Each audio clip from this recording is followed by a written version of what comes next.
నమస్కారం. ప్రతిధ్వని కార్యక్రమానికి స్వాగతం. ఆధునిక జీవితం ఒత్తిళ్లమయంగా తయారైంది. ఇది ఒక పరుగు పందెంగా ఇవాళ ప్రతి వ్యక్తికి కనపడుతున్నటువంటి నేపథ్యం. ఆధునిక జీవితంలో ఒత్తిడికి లోను కానటువంటి వారు లేరు అనేటువంటి మాట అతిశయోక్తి కాదు. వానలో తడవని వారు ఉన్నారేమో కానీ ఒత్తిడికి లోను కాని వారు మాత్రం ఎక్కడా కనపడడం లేదు. ఒత్తిడి వల్ల మానసికంగా, శారీరకంగా అనేక రుగ్మతలకి లోనవుతున్నటువంటి పరిస్థితి. ఈ నేపథ్యంలో ఆధునిక జీవితం, ఒత్తిళ్లు అనే అంశం మీద చర్చించడానికి ప్రథమ శ్రేణికి చెందినటువంటి నిపుణులు మన స్టూడియోలో ఉన్నారు. చర్చని ప్రారంభించే ముందు వారిని మీకు పరిచయం చేస్తాను. శ్రీ ఎం శివరాం గారు ప్రఖ్యాత విద్యావేత్త, జిడ్డు కృష్ణమూర్తి తత్వాన్ని సంపూర్ణంగా అధ్యయనం చేసినటువంటి వ్యక్తి. స్వామి పరమార్థానంద మానసిక ఒత్తిడులను అధిగమించేందుకు ఆధ్యాత్మికత ఏ విధంగా దోహదం చేస్తుందో ప్రత్యేకంగా అధ్యయనం చేసిన ఆధ్యాత్మికవాది. రామకృష్ణ మఠం హైదరాబాద్ కేంద్ర అధ్యక్షులు. ప్రొఫెసర్ కెఎస్ రత్నాకర్ వైద్యాన్ని, ఆధ్యాత్మికతను అనుసంధానం చేసి ఒత్తిళ్లను ఎలా దూరం చేసుకోవచ్చో ప్రయత్నపూర్వకంగా నిరూపిస్తున్న వైద్యులు, నిమ్స్లో పనిచేస్తున్నటువంటి వైద్యులు. శ్రీ బివి పట్టాభిరామ్ ప్రఖ్యాత మెజీషియన్, హిప్నోటిస్ట్, ఒత్తిళ్లపై ప్రత్యేక అధ్యయనం చేసినటువంటి వ్యక్తి. చర్చలోకి వెళ్లే ముందు ఆధునిక జీవితంలో ఒత్తిళ్లకు కారణాలేమిటో ఒకసారి పరిశీలిద్దాం. మనిషిని నిరంతరం పీడిస్తూ, కుంగతీస్తూ మెదళ్లను తొలిచే ఒత్తిడికి మూల కారణాలు ఏమిటో పరిశీలిద్దాం.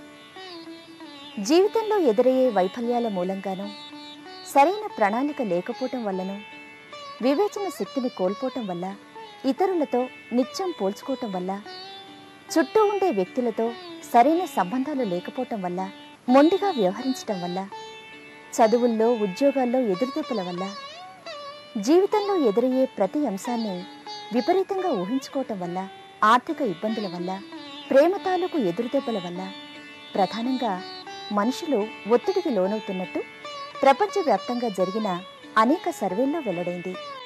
పట్టాభిరామ్ గారు, మీతో ప్రారంభిద్దాం. ఒత్తిడి అంటే ఏమిటి? ప్రస్తుత పరిస్థితుల్లో మానవుడు తను జీవితాన్ని గడుపుతూ అన్ని వైపుల నుంచి సమస్యల్ని, కుటుంబం, తన ఉద్యోగం, పిల్లలు, సమాజం, ఎప్పటికప్పుడు మారుతున్న ట్రెండ్స్, తనకు తాను అడ్జస్ట్ అవ్వడం, పూర్వం రోజుల్లోలాగా తల్లిదండ్రులు, తాతయ్యలు వీళ్ళెవరూ లేకపోవడం, సలహాలు ఇచ్చేవాళ్ళు లేకపోవడం, ఓ సమస్య వస్తే మెంటల్గా తను ఏం చేయాలో తెలియక ఒక రకమైన అయోమయానికి గురైనప్పుడు తాను డీలా పడినందువల్ల రకరకాలుగా ఇందాక మీరు చెప్పినట్టు ఫిజికల్గా కానీ, సైకలాజికల్గా కానీ, ఎమోషనల్గా కానీ తన కోపాన్ని, తన ఆ టెన్షన్ని, తన యొక్క ఆ రెస్ట్లెస్నెస్ని తన పని మీద చూపించుకోవచ్చు, ఇతరుల మీద చూపించవచ్చు, లేదా తనకు తాను అబ్సల్యూట్ అయిపోయేలా అవ్వచ్చు. రత్నాకర్ గారు, ఏమిటి ఈ ఒత్తిడి? ఒత్తిడి అనేది వైద్య శాస్త్రపరంగా మీరు చూస్తే అది శారీరకంగా, మానసికంగా ఉన్న అనుబంధాన్ని శరీరం మీద, మనసు మీద చూపించే పరిణామం. ఇది స్థూలంగా అలా కనిపించినా సూక్ష్మంగా అదొక రసాయనిక చర్య. మనం ఏ వస్తువుని చూసినా, ఏ వ్యక్తిని చూసినా, ఏ విషయాన్ని విన్నా మనలో కొన్ని స్పందనలు అంటూ వస్తాయి. ఆ స్పందనలు మనలో కొన్ని రకమైనటువంటి రసాయనాలని సృష్టిస్తాయి. ఆ రసాయనాలు మీకు ఉదాహరణ చెప్పాలంటే, ఒక ఉద్రిక్తమైనటువంటి దృశ్యాన్ని చూసినా, ఓ మాటను విన్నా మనలో వెంటనే ఎడ్రినలిన్ లాంటి కెమికల్స్ వస్తాయి. అవి రాగానే వెంటనే రక్తపోటు, వెంటనే లోపల ఉన్నటువంటి జఠరాశయంలో ఉన్నటువంటి ఆమ్లాలు రావడం, ఇలాంటివన్నీ జరుగుతుంటాయి. అలాగే మీరే కనుక మరొక విధమైనటువంటి చక్కటి దృశ్యాన్ని చూసినా, ఒక ప్రేమాస్పదమైన మాట విన్నాను, అది శరీరంలో, మనసులోంచి శరీరంలోకి వెళ్ళి ఒక విధమైనటువంటి రసాయనికమైనటువంటి మాలిక్యూల్స్ లాగా, వాటిని ఈనాడు మేము ఎండార్ఫిన్స్ అంటాం. దాంతో మనిషి ఆనందంగా, సుఖంగా, కంఫర్టబుల్గా ఉంటాడు. ఇవన్నీ మనకి శరీరం మీద కనిపిస్తాయి కూడా. ఒత్తిడి వచ్చిన మనిషికి కళ్ళు ఎర్రబడ్డం, మొహం ఎర్రగా ఉండటం, వెంటనే లోపల కడుపులో నొప్పిగా ఉండటం, తలకాయ నొప్పి రావడం, ఇవన్నీ జరుగుతుంటాయి. శివరాం గారు, ఆధునిక జీవితంలో ముఖ్యంగా ఒత్తిడి అనేక రకాలుగా అందరిపైన. పిల్లల్ని చూసినప్పుడు వాళ్ళకి పరీక్షల ఒత్తిడి ఉంటుంది, ఏదో రకంగా ఎల్కేజీ నుంచి పీజీ వరకు మొత్తంగా. స్త్రీలను చూసినప్పుడు వాళ్ళపైన అనేకమైన ఒత్తిళ్ళు ఉన్నాయి, ఆర్థికమైన ఒత్తిళ్ళు రకరకాలుగా. ఉద్యోగాలు చేస్తున్నప్పుడు వాళ్ళ మీద ఒత్తిళ్ళు ఉన్నాయి, తల్లిదండ్రులపైన ఒత్తిళ్ళు ఉన్నాయి, పిల్లల గురించిన ఒత్తిళ్ళు, రాజకీయ నాయకులపైన ఒత్తిళ్ళు ఉన్నాయి, ఉద్యోగాలు చేస్తున్న వాళ్ళపైన ఒత్తిళ్ళు ఉన్నాయి. నిరుద్యోగులలో కూడా ఒత్తిళ్ళు ఉన్నాయి. ఈ ఒత్తిళ్ళు చూసినప్పుడు సహజంగా లీజర్గా మనం జీవించకుండా, విరామంలో జీవించకుండా, ఒక పరుగు పందెములో వెనకల ఎవరో తరుముకొస్తున్నట్ట జీవించడము అనేది ఒత్తిడిలో మనకు కనిపిస్తుంది. స్వామీజీ, ఏమిటి ఈ పరుగు పందెం? నా అభిప్రాయంలో ఒత్తిడి అంటే తక్కువ సమయంలో ఎక్కువ సాధించాలి అనే తపన అందులో. ప్రాచీన కాలంలో అట్లా లేదు. సమయానికి 24 గంటలే అప్పుడు, ఇప్పుడు కూడా 24 గంటలే. అప్పుడు వారి జీవితాన్ని ఒక నేచర్కు అడ్జస్ట్ చేసుకొని జీవించేవారు. ఈ రోజుల్లో ఏం సాధించాలి అందరికీ కూడా ఇదేమవుతుంది అంటే వారి మనస్సు పైన పరిణామం చూపెడుతోంది. ఆ మనస్సు పైన పరిణామం చూపెట్టి వాళ్ళు ఏమవుతుంది, టెన్షన్కి గురి అవుతున్నారు, ఒత్తిడికి గురి అవుతున్నారు. దీనికి ముఖ్య కారణం కోరికలు పెరుగుతున్నాయి ఈ రోజుల్లో. ముందు సామాన్యుడు ఎంతో తృప్తిగా ఉండేవాడు, 2 పూట భోజనాలు కలుస్తుంది. ఈ రోజులు అట్లా కాదు.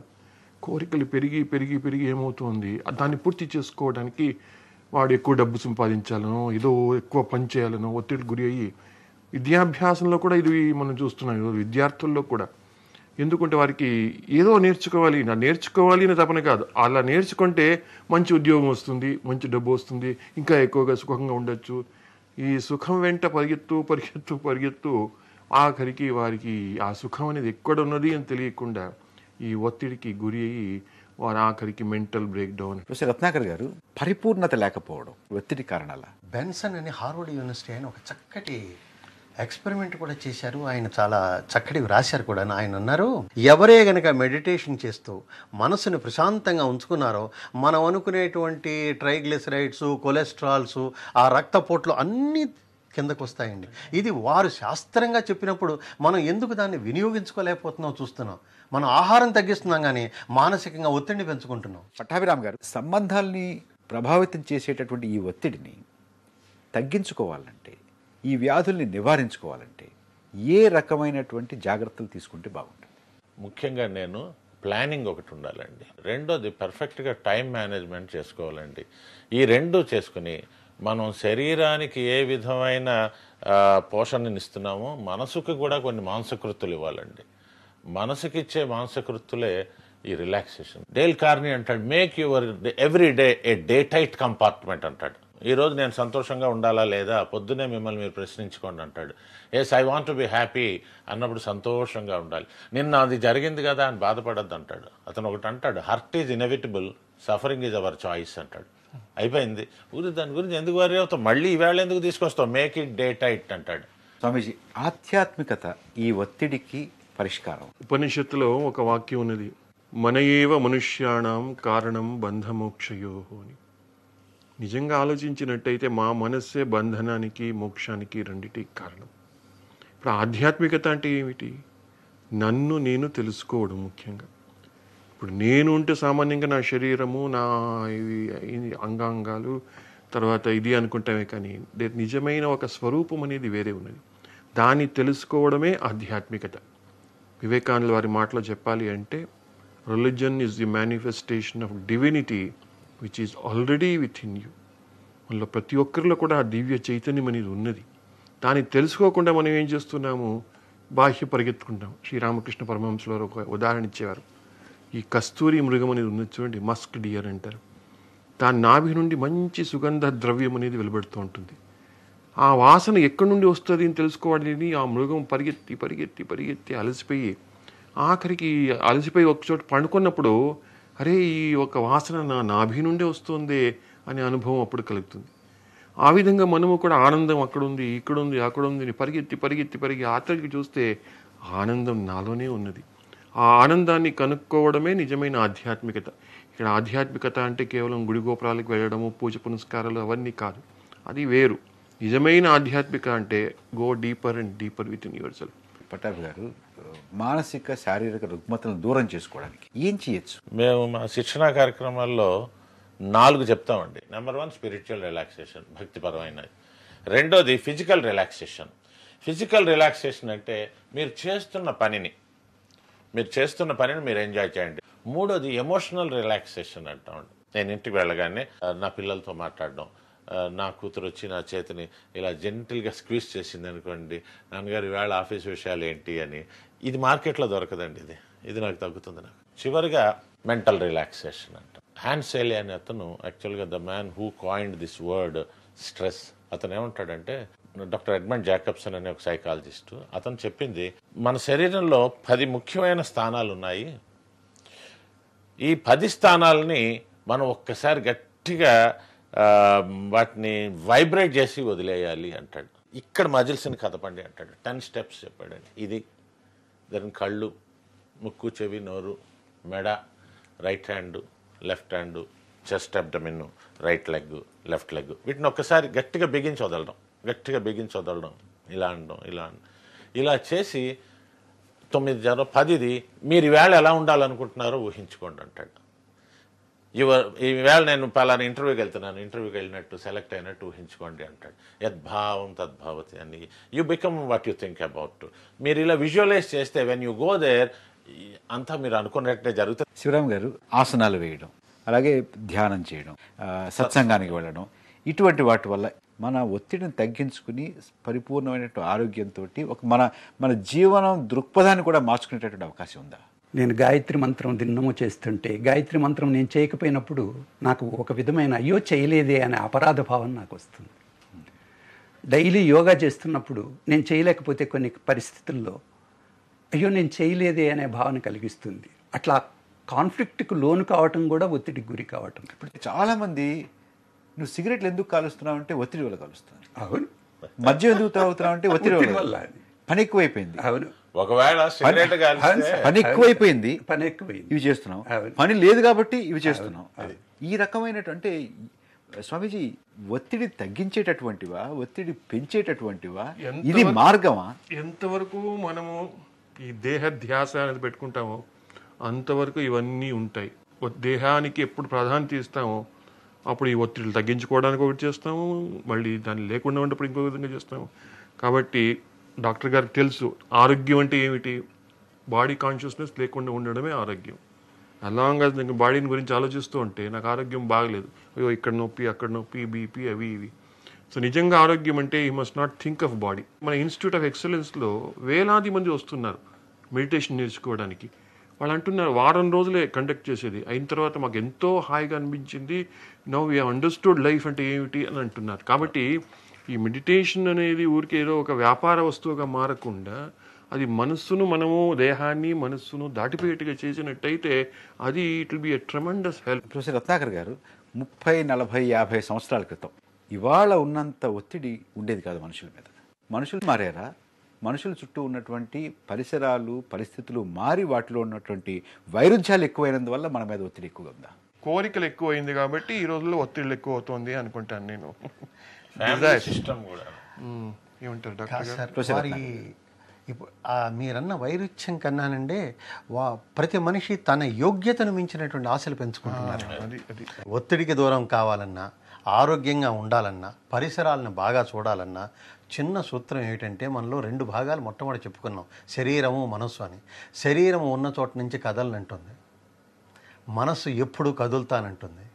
ఆరోగ్యానికి కదలని శరీరాన్ని కదల్చమంటారు, కదిలే మనసుని కదల్చకుండా ఉండమంటారు.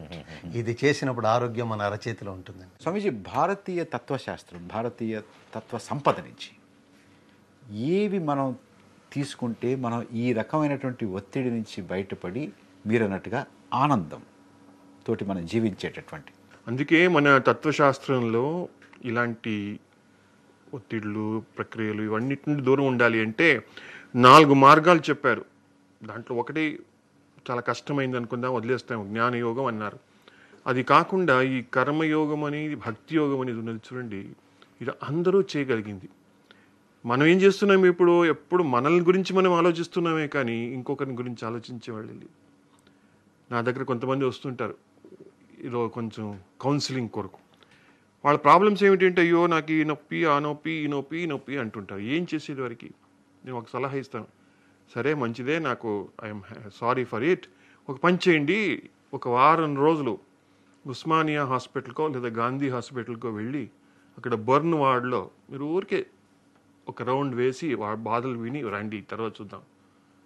ఒక వారం తర్వాత వాళ్ళు అలా చేసి వస్తే, అయ్యో మాది ఏమీ లేదండి బాధలు, వాళ్ళు కంపేర్ చేస్తే పాపం ఎంత బాధపడుతున్నారు అని వాళ్ళే చెప్తారు. నేను అంటాను, చూడండి, ఎప్పుడు మిమ్మల్ని గురించి మీరు ఆలోచిస్తూ ఉంటే మీ బాధలు ఎక్కువ అవుతుంది.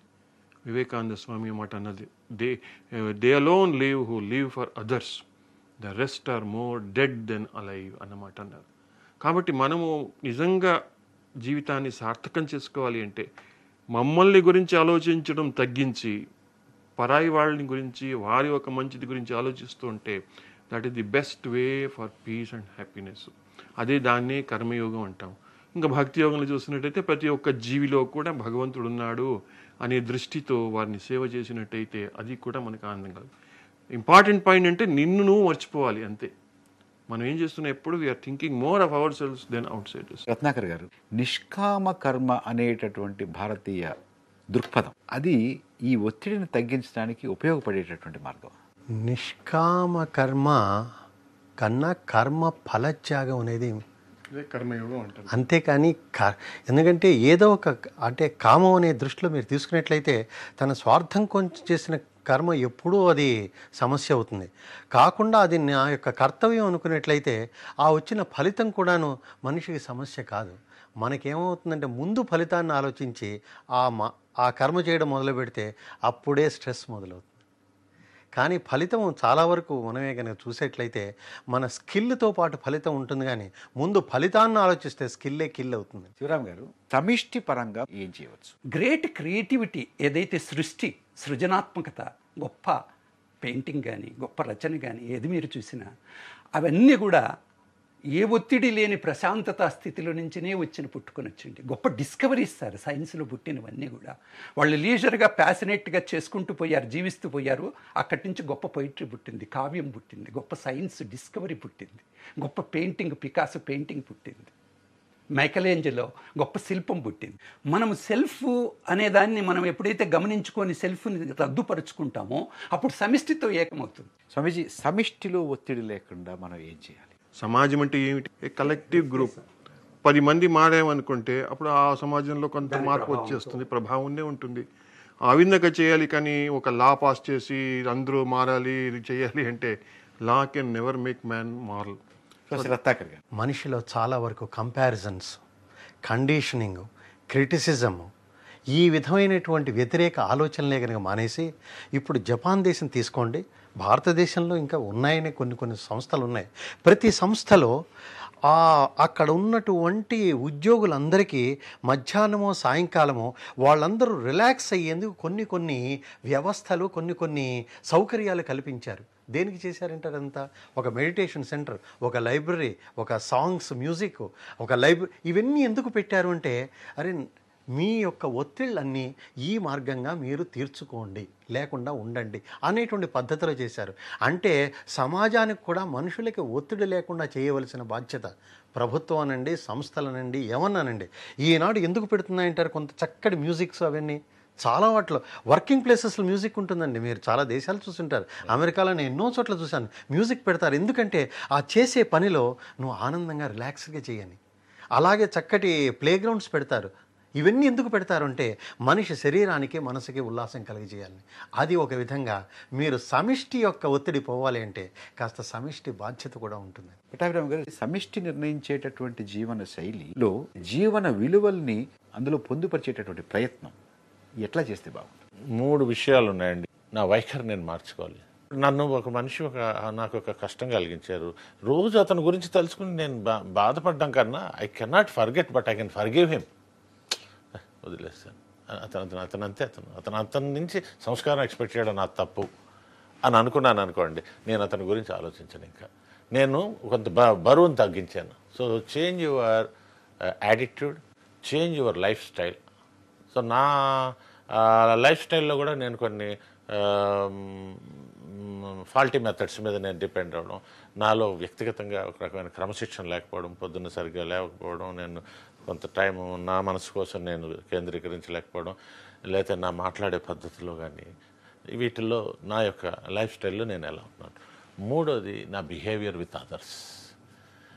ప్రతి మనిషి నాతో ఇలా ఉండాలని నేను అనుకుంటున్నా, కానీ నేను అనుకున్నట్టుగా వాళ్ళు చేస్తున్నారో లేదో తెలియదు, కానీ వాళ్ళు అనుకున్నట్టు నేను ఉన్నానో లేదో అని ఇంట్రాస్పెక్షన్ నేను చేసుకున్న రోజుని నేను తప్పకుండా వాళ్ళని హర్ట్ చేయకుండా నేను ఉండగలిగిన రోజునంటే ఆటోమేటిక్గా నా చుట్టూ ఉన్న వాళ్ళు ఈవేళ కాకపోయినా నా ఇంట్లో వాళ్ళు వారం తర్వాత, నెల తర్వాత ఇతనిలో మార్పు వచ్చింది, ఇతని ఆలోచన విధానంలో మార్పు వచ్చింది అనుకుంటారు.